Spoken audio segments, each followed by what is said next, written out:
नमस्कार, कृषी विभाग महाराष्ट्र शासन। आज आम्ही मोजे पांगारी येथे आलेलो आहोत आणि आज आपण ज्या हापूस आंब्याच्या ज्या बागा आहेत पांगारी आपल्या महाड तालुका किंवा रायगडमध्ये ज्या 3, 4, 5 वर्षाच्या आहेत आणि छाटणी अभावी अशा प्रकारच्या घनदाट वाढलेल्या आहेत। याच्यामध्ये दाटी झाल्यामुळे पुढे या ना बरोबर इथं बघू दिसते लोक दिसताय तुम्ही।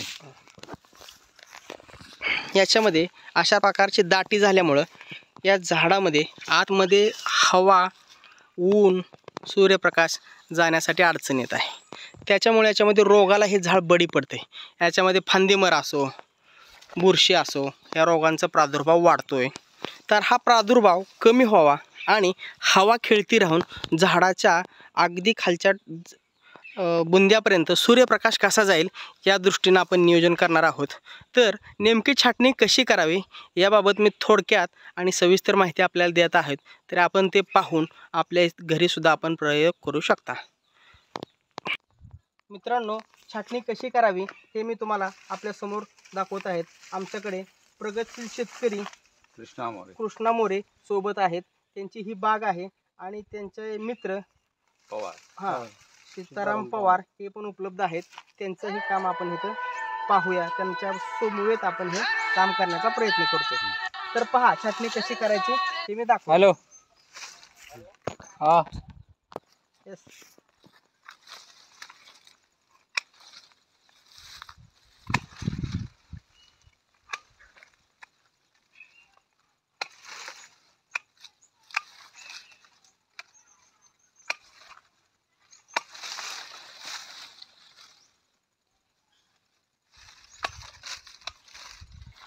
तुम्ही पण लक्ष ठेवा। हो ना, तेच समजून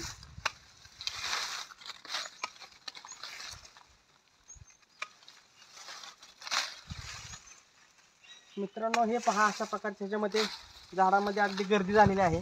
गर्दी झालेल्या ठिकाणचे आपण आतमधील ज्या फांद्या आहेत त्या कट करत आहोत आणि अशा प्रकारे झाडामध्ये गर्दी कमी होईल आणि 3 ठिकाणी 3 फांद्या सूर्यप्रकाशाच्या दिशेने वाढतील अशा प्रकारचं आपण इथं छाटणीचं काम करत आहोत।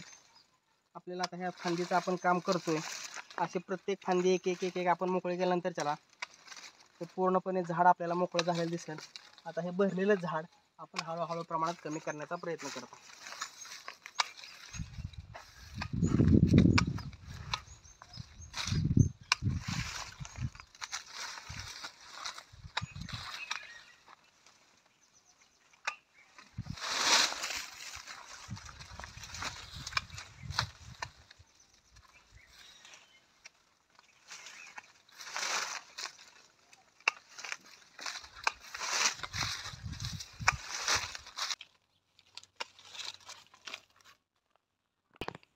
तर मित्रांनो, सुरुवातीला आपण झाड पाहिलं होतं, त्या झाडामध्ये अगदी गर्दी जास्त दिसत होती आणि त्याच्यानंतर आता झाड हे अशा प्रकारचं मोकळं झालेलं आहे। तर आमच्यासोबत भाऊ मोरे आणि आमचे सीताराम पवार सोबत आहेत, तर ते त्यांचं मत व्यक्त करतील। मित्रांनो नमस्कार, आताच आपण बागेची छाटणी करून एक झाड मोकळं करून दाखवलं आहे। तर ते झाड छाटणी झाल्यानंतर चला त्याला आपल्याला ब्लॅक जपान ऑइल आणि बुरशीनाशक आणि कीटकनाशकाची फवारणी करणं किंवा त्याच्या ज्या कट झालेला पॉईंट आहे तिथे लावणं गरजेचं आहे। त्याचं कारण खोडकिडा लागू नये किंवा येणाऱ्या पावसाचं पाणी त्याच्यावर पडू नये आणि बागेचं किंवा आपल्या कट झालेल्या फांदीचं नुकसान होऊ नये म्हणून आपण तो प्रयोग करत असतो। हे आपलं ब्लॅक जपान ऑइल आहे। साधारणतः हे आपले जे दुकानं असतात हार्डवेअरचे तिथे हे मिळून जाईल। याच्यामध्ये हे हेक्झाकोनोझोल म्हणून आपण बुरशीनाशक घेतलेलं आहे आणि त्याच्यामध्ये आपण हे कृषी उद्योगचं थायोमिथाक्झाम हे घेतलेलं आहे। हे आपण थोड्या प्रमाणात त्या आपल्या ब्लॅक जपान ऑइलमध्ये मिक्स करणार आहोत आणि ते झाडाला कसं लावायचं हे आपण दाखवणार आहोत। मित्रांनो, हे अशा प्रकारे आपण ब्लॅक जपान ऑइलचं आणि सर्व याचं द्रावण मिक्स केलेलं आहे आणि आमचे सहकारी मित्र रवींद्र मोरे हे आपल्याला ब्लॅक जपान ऑइल छोट्या झाडांना जिथे जिथे कट केले त्या ठिकाणी लावून दाखवत आहेत। बघा ते कसं कुशलतेने लावताना प्रयत्न करत आहेत। बघा ते असं ब्रश बुडवत आहेत आणि त्याच्यामध्ये ते व्यवस्थित लावत आहेत। याचा उद्देश हा आहे की झाडाला खोडकिडा किंवा अति पावसामुळे बुरशीजन्य रोग, कीडजन्य रोग लागू नये किंवा किडीची अंडी याच्यामध्ये घातली जाऊ नयेत, या दृष्टीने आपण त्याचा प्रयत्न करत आहोत. ह्या झाडाची पूर्णपणे छाटणी झालेली आहे आणि छाटणीनंतर आपण याला ब्लॅक जापान ऑइल कसं लावलं जाते याचं प्रात्यक्षिक आपण दाखवत आहोत.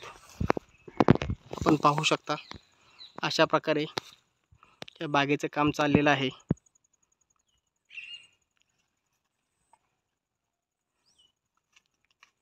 बद्दल बोलावं अशी तुम्हाला मी विनंती करतो.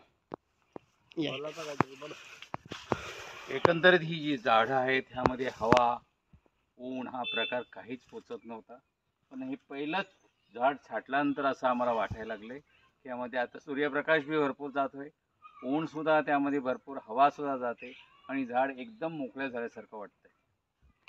धन्यवाद. तुमचं हे अनमोल दिलेलं जे तुम्ही हे आहेत ते लोकांपर्यंत आम्ही नक्कीच पोहोचू. तर मित्रांनो, ही छाटणी कशी वाटली आणि तुमच्या कमेंट आम्हाला नक्कीच व्हिडिओद्वारे कळवा. धन्यवाद.